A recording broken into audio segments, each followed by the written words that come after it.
Hello दोस्तों। सर्दी की रात थी। हल्की हल्की ठंडी हवा बह रही थी। गांव के एक गरीब किसान दयालाल ने अपनी मेहनत से गन्ने की एक अच्छी फसल उगाई थी। उसे उम्मीद थी कि इस बार फसल बेचकर वह अपने कर्ज का कुछ हिस्सा चुका देगा और अपने बच्चों की ज़रूरतें पूरी कर पाएगा। दयालाल ने अपने गन्ने को ट्रक में लगवाया और शहर की चीनी मिल की ओर रवाना हुआ। उसका बेटा सोहन, जो पढ़ाई के लिए शहर में रहता था, अक्सर उससे कहता था, बाबा इस बार फसल बेचकर पैसा कमाना, कर्ज भी उतारना है और मेरी बहन की शादी भी करनी है। दयालाल ने सिर हिलाया और मन ही मन सोचा, अब की बार भगवान कृपा कर दें तो सब ठीक हो जाएगा। रात का समय था। सड़क सुनसान थी। जब दयालाल का ट्रक शहर से मुख्य मार्ग पर पहुंचा तो एक पुलिस चौकी के पास दो पुलिस वालों ने उसे रोकने का इशारा किया। ट्रक रुकते ही एक मोटे तगड़े पुलिस वाले ने उसकी ओर आकर कहा, कहाँ जा रहे हैं? यह ट्रक साहब, चीनी में गन्ना लेकर जा रहा हूँ, दयालाल ने विनम्रता से जवाब दिया। दूसरे पुलिस वाले ने ट्रक का मुआयना किया और आंखें चमकाते हुए कहा, कागज दिखा। दयालाल ने तुरंत सारे कागजात निकाल कर उसके सामने रख दिए, मगर पुलिस वालों का रवैया अजीब था। उन्होंने कागजात ध्यान से देखे ही नहीं और सीधे बोले, कागज तो ठीक है, मगर रोड टैक्स नहीं दिया। इस रोड से जाने के लिए परमिट भी चाहिए। दयालाल चौंक गया। साहब, ऐसा कोई नियम तो नहीं है, मैंने पिछले साल भी यही रास्ता लिया था। मोटे पुलिस वाले ने अपनी मूंछों पर ताव दिया, बोला, तुम हमें नियम सिखाएगा? अगर ट्रक आगे ले जाना है तो 5,000 रुपये निकाल, नहीं तो चालान काट दूंगा। दयालाल के पैरों तले जमीन खिसक गई। वह पहले ही कर्ज में डूबा था, इतने पैसे वह कहाँ से लाता? उसने गिड़गिड़ा कर कहा, साहब मैं गरीब किसान हूँ, इतनी बड़ी रकम मेरे पास नहीं है, कृपया करके जाने दीजिए। दयालाल ने फिर हाथ जोड़कर कहा, साहब मेरे पास सिर्फ 500 रुपये हैं। पुलिस वाले गुस्से में आ गए, मजाक समझ रखा है? आज 500 में क्या मिलेगा? हमें चलो, ट्रक यहीं खड़ा रहेगा जब तक पूरे पैसे नहीं मिलते। दयालाल की आंखों में आंसू आ गए। अब क्या करें? तभी उसे अपने बेटे सोहन की याद आई। उसने कांपते हाथों से फ़ोन मिलाया और सोहन को कॉल किया। बेटा, पुलिस वाले मुझे रोक कर पैसे मांग रहे हैं। सोहन यह सुनते ही गुस्से में भर गया। वह शहर में पढ़ता था, वहाँ के एसपी साहब नरेश कुमार से पहले ही मिल चुका था। सोहन ने बिना समय गवाए एसपी साहब को फ़ोन लगा दिया और पूरी बात बता दी। एसपी साहब ने गंभीर आवाज में कहा, सोहन मैं तुरंत वहां पहुंचता हूं। दयालाल ट्रक के पास बेबस खड़ा था। पुलिस वाले अपनी धौंस दिखाते हुए कभी सिरगेट फूंकते, कभी हंसी मजाक करते। वे जानते थे कि किसान मजबूर होता है, डर के मारे पैसे दे देगा, लेकिन इस बार हालात कुछ अलग होने वाले थे। दूसरी ओर एसपी नरेश कुमार अपने सरकारी बंगले में थे। जब उन्हें सोहन का फ़ोन आया, सोहन ने पूरी घटना बताई तो एसपी साहब का खून खौल उठा। गरीब किसान को इस तरह लूट रहे हैं ये लोग। एसपी साहब तुरंत अपनी कार में बैठे और ड्राइवर से बोले, चौकी के पास गन्ने वाले ट्रक की लोकेशन पर चलो। तुरंत उनके साथ 2 कांस्टेबल भी थे। एसपी साहब ने आदेश दिया, कोई वर्दी में नहीं जाएगा, सब सादे कपड़ों में रहो ताकि असली हालात देख सकें। इधर पुलिस वालों ने दयालाल को डराना जारी रखा था। पुलिस वाले बोले, क्या सोच रहे हो? पैसे निकाल, नहीं तो तेरा ट्रक जब्त कर लेंगे। दयालाल फिर गिड़गिड़ाया, साहब मैं सच कह रहा हूँ, मेरे पास इतने पैसे नहीं हैं, मुझे जाने दीजिए, मेरी फसल खराब हो जाएगी। पर उन्होंने उनकी बात नहीं सुनी, लेकिन उसे भरोसा था कि सोहन कोई न कोई रास्ता निकालेगा। कुछ ही मिनट बाद एक सफेद कार बाहर आकर रुकी। उसमें से 3 लोग उतरे। एक सामान्य कपड़ों में लंबा चौड़ा आदमी, 2 अन्य व्यक्ति जो साधारण नागरिकों की तरह दिख रहे थे। आदमी आगे बढ़ा और मुस्कुराते हुए पूछा, क्या हो रहा है यहाँ? मोटा पुलिस वाला उसकी ओर घूमा और घुर्राया, तुम्हें इससे क्या मतलब? वह आदमी शांत था। उसने फिर पूछा, यह आदमी क्यों रो रहा है? मोटा पुलिस वाला हंसते हुए बोला, अरे भैया, ये हमारा मामला है। यह किसान चालाक है, कागज पूरे नहीं हैं और रिश्वत भी नहीं दे रहा।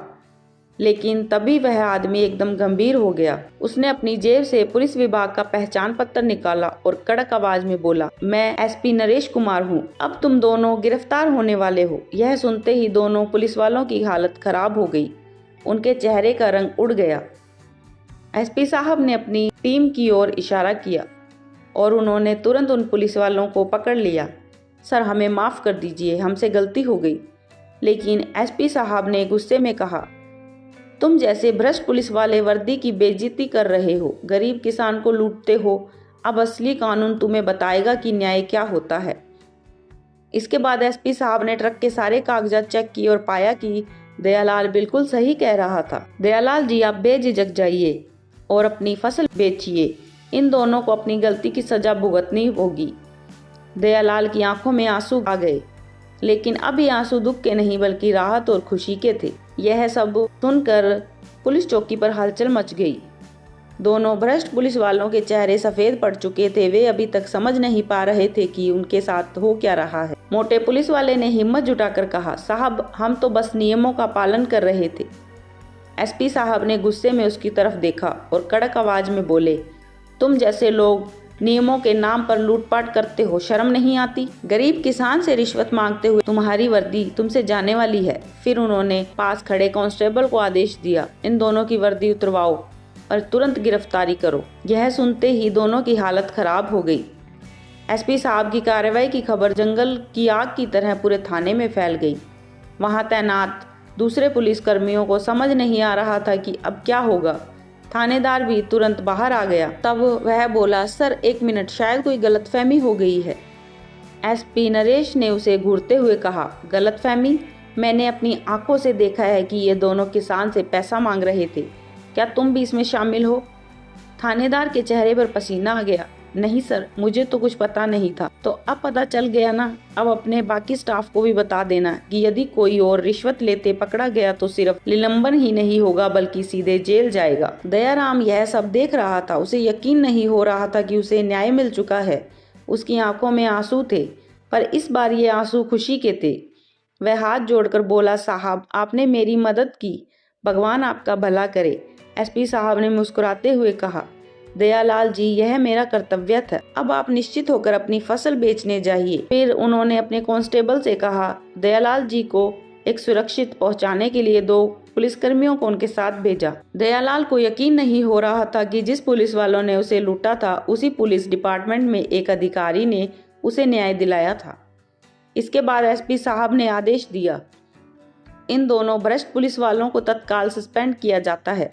इनके खिलाफ रिश्वत लेने, गरीबों को परेशान करने और कानून का दुरुपयोग करने के आरोप में केस दर्ज किया जाए। दोनों पुलिस वाले रोने लगे और गिड़गिड़ाने लगे, साहब, हमसे गलती हो गई, माफ कर दीजिए। हमारे परिवार का क्या होगा? लेकिन एसपी साहब ने सख्त लहजे में कहा, जब तुम इस गरीब किसान से पैसे मांग रहे थे तब अपने परिवार की चिंता नहीं करी। कानून सबके लिए समान होता है। अब तुम्हें जेल जाना होगा। फिर एसपी साहब ने जेल में बंद करने का आदेश दे दिया। एसपी नरेश कुमार की सख्त कार्रवाई के बाद पूरे जिले में हड़कंप मच गया। पुलिस वालों की गिरफ्तारी और सस्पेंशन की खबर तेजी से फैल गई थी। हर कोई हैरान था कि एसपी साहब ने भ्रष्टाचार के खिलाफ इतना कड़ा कदम उठाया।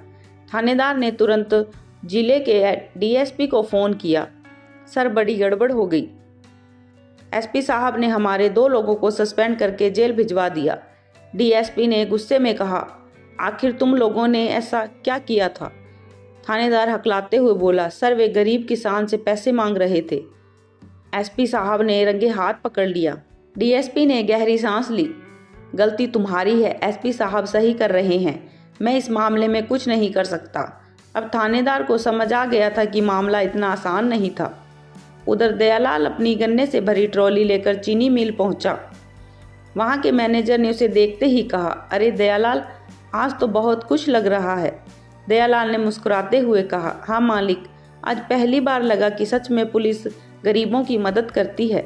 एसपी साहब ने मेरा भरोसा लौटा दिया। मैनेजर ने गन्ने तोले और अच्छे दाम देकर वहाँ, दयालाल, आज तेरी मेहनत की पूरी कीमत मिलेगी। दयालाल के चेहरे पर सुकून था।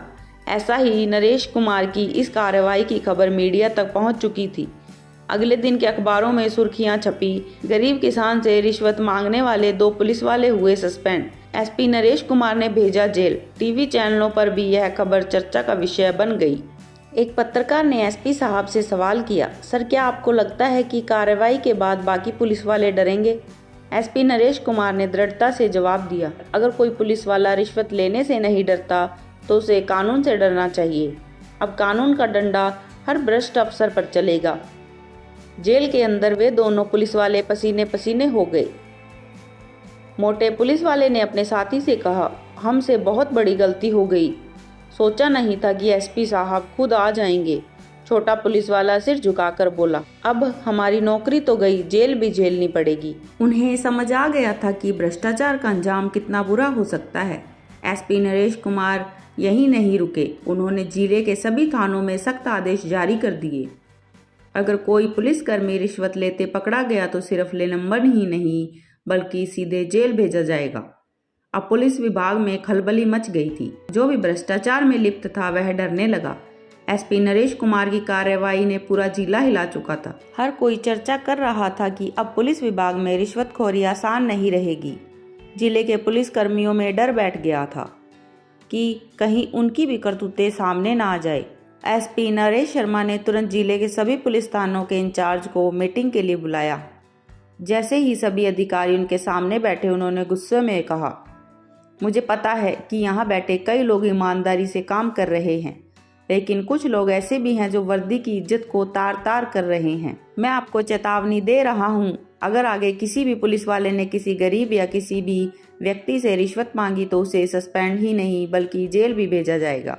हॉल में सन्नाटा छा गया। कोई कुछ बोलने की हिम्मत नहीं कर रहा था। सभी जानते थे कि एसपी साहब जो कर रहे हैं उसे करके भी दिखाएंगे। एसपी नरेश कुमार ने एक विशेष जांच टीम बनाई जिसने जिले के हर थाने की गोपनीय जांच शुरू कर दी।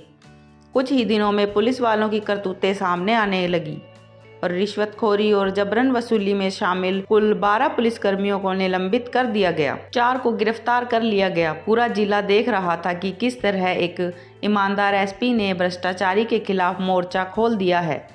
उधर दयालाल के जीवन में भी बदलाव आ चुका था।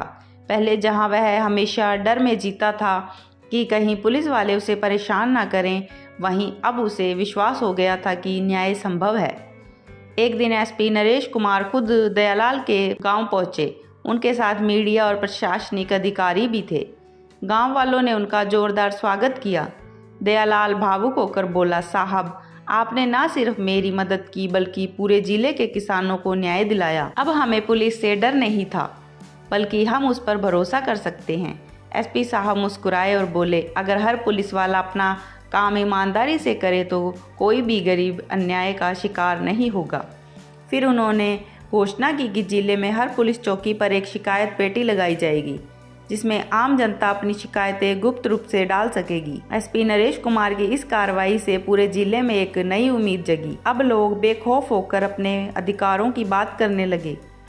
भ्रष्ट पुलिस वालों की संख्या धीरे धीरे कम होने लगी और न्याय की रोशनी हर गरीब किसान तक पहुंचने लगी। दयालाल और उसके जैसे हजारों किसानों को अब विश्वास हो चुका था कि इंसाफ देर से मिल सकता है, लेकिन जब ईमानदार अफसर होते हैं तो इंसाफ जरूर मिलता है। दोस्तों, वीडियो अच्छी लगी हो तो वीडियो को लाइक करें, कमेंट करें और चैनल को सब्सक्राइब जरूर करें। धन्यवाद।